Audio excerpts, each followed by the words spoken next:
এই মালটারে নিয়ে আমি পরে কথা বলি। এই মালটারে নিয়ে পরে কথা বলবো, কারণ তার একটা কারণ হচ্ছে যে দুটাই ছাত্রী। ঘরে বসে পড়তে পড়তে দেখি রাত ১২টা বেজে গেছে গো।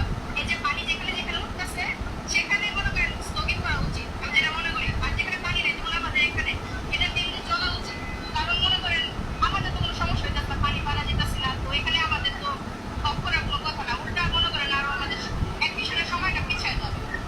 কিন্তু আমাদের উচিতটা কি, মানে শিক্ষামন্ত্রীর উচিতটা কি, যে সহজ কোশ্চেন করা, অন্যান্য বোর্ডের মতো করে সহজ কোশ্চেন করা। কারণ সে আসছে বেশি মাস হয় না, আর আমাদের পড়াটা চেঞ্জ হয়েছিল বেশি মাস হয় নাই। এটা সে তার মেয়েকে উদ্দেশ্য করে, আবার আমাদের উদ্দেশ্য করে সবাই সেম বলছে। কিন্তু কালকে রাত্রে যেহেতু সংবাদে বলে দিচ্ছি সরি, তো এটা নিয়ে আবার কথা আর বলা উচিত না, যেটা মনে করি। কারণ যে সরি বলতে তার মাফ করে দেওয়া উচিত। আমরা আন্দোলনে যান। শিক্ষামন্ত্রী যে উনি হয়েছে যে একটা বলারের মুরগি বলার কারণে হয়েছে যে এতটা কিছু, এতটা আন্দোলন, এতটা পরিবেশ নষ্ট দেশের। ঠিক আছে।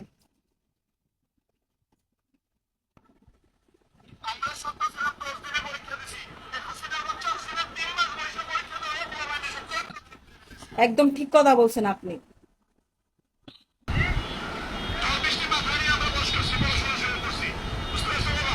সব বেতন না, সব বেতন না এগুলো। এই দাদুটা একদম সত্যি কথা বলছে। দেশটা এত নিচু নেমে গেছে, দেশটা এত নোংরা জায়গায় পৌঁছে গেছে, কিছুর থেকে কিছু হলে আন্দোলন। ঠিক আছে। মানে দেশের অবস্থা নাই। আমার তো মনে হয় ওরা ভাইরাল হওয়ার জন্য, ঠিক আছে, যে আন্দোলন হবে, মিডিয়ার লোক যাবে, যাইয়া ভিডিও করবে, আর ভাইরাল হবে এক একটা এক একজন ডাইরেক্ট দিয়ে। এরা মনে হয় এই জন্যই রাস্তার মধ্যে নামে।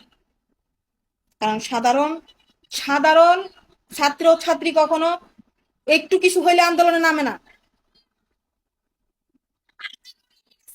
এই মার্ডার নিয়ে যে কথাটা আমার আছে, আপনার কিছু হয় না, আপনি আপনার মেয়েরও টানছেন, মানলাম।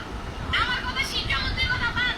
আল্লাহ জানে এরা কিভাবে শিক্ষামন্ত্রী হয়েছে, এরা কি খায় শিক্ষামন্ত্রী হয়েছে। এই দেশে একটা সংস্কার কইরা সবকিছু ঠিক করা আছে। হ্যাঁ, তোর মতন একটা মাথা ভরা গোবর নিয়ে শিক্ষামন্ত্রী হয়েছে।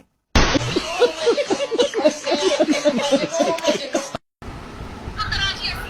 যদি মনে করেন আমরা চুপ করে বসে থাকবো, আমরা কিছু করতে পারবো না, তাহলে জুলাই ২৪-এর কথা ভুলে যায় না।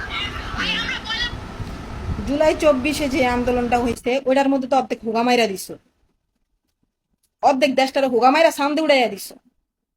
আমি কোনো রাজনীতি করি না, রাজনীতি কি জিনিস বালা আমি বালটা ওইটাও বুঝি না।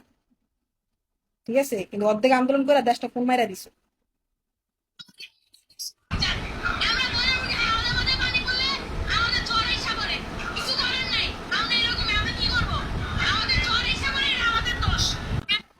তোর কথাবার্তার আর স্টাইলে বোঝা যাচ্ছে দুনিয়ার হচ্ছে ছাবড়ি আর গাঞ্জাখোর। কথাবার্তা তোর স্টাইলে বোঝা যাচ্ছে দুনিয়ার গাঞ্জাখোর আর ছাবড়ি।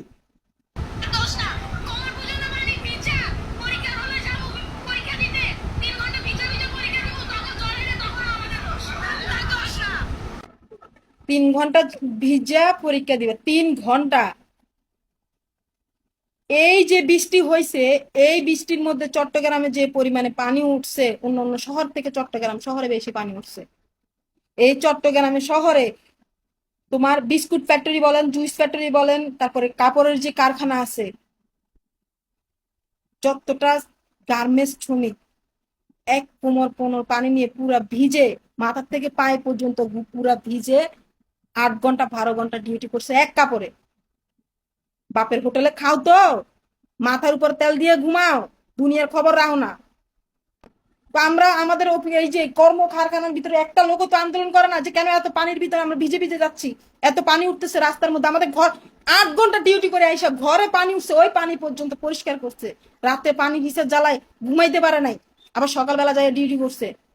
বাপের তেলে যায় ঘুমাও তো, মাথায় তেল দিয়ে ঘুমাও, নাক তেল শুলে শুলে ঘুমাও, মাথা টের থাকে না।